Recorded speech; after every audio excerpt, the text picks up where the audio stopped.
নজিরবিহীন ছাত্র জনতার বিপ্লব হয়েছে। কেউ যদি এটাকে বিপ্লব বলতে চায় তাহলে আমি দুঃখ প্রকাশ করব। একবিংশ শতাব্দীর পৃথিবীতে একটা নজিরবিহীন ছাত্র জনতার বিপ্লব হয়েছে।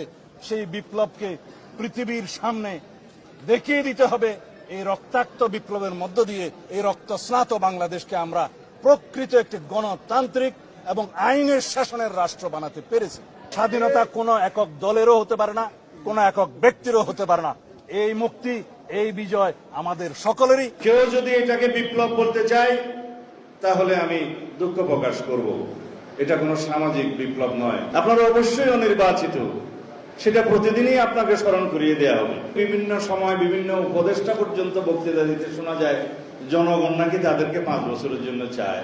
মুক্ত স্বাধীন বাংলাদেশে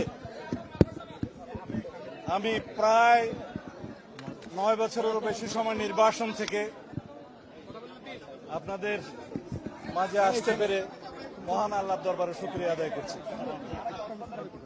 প্রথমেই এই দেশের সর্বস্তরের ছাত্র জনতাকে অভিনন্দন জানাই, যারা বুকের তাজা রক্ত দিয়ে বাংলাদেশের দ্বিতীয়বার স্বাধীনতা এনেছে, প্রকৃত স্বাধীনতা এনেছে এবং একটি বিজয় দিবস, নতুন বিজয় দিবস আমাদের উপহার দিয়েছে।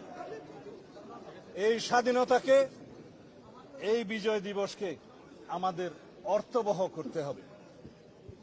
এই দেশে সুষ্ঠু গণতান্ত্রিক কাঠামোগুলোকে আমরা সুন্দরভাবে সংস্কার করে একটি প্রকৃত গণতান্ত্রিক রাষ্ট্র হিসাবে এই দেশের জনগণকে উপহার দিতে হবে।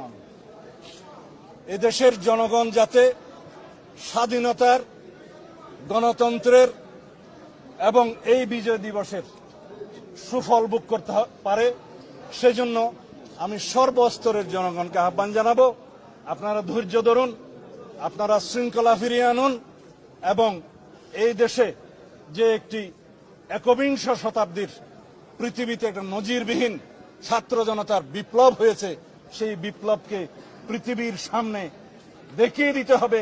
এই রক্তাক্ত বিপ্লবের মধ্য দিয়ে এই রক্তস্নাত বাংলাদেশকে আমরা প্রকৃত একটি গণতান্ত্রিক এবং আইনের শাসনের রাষ্ট্র বানাতে পেরেছি।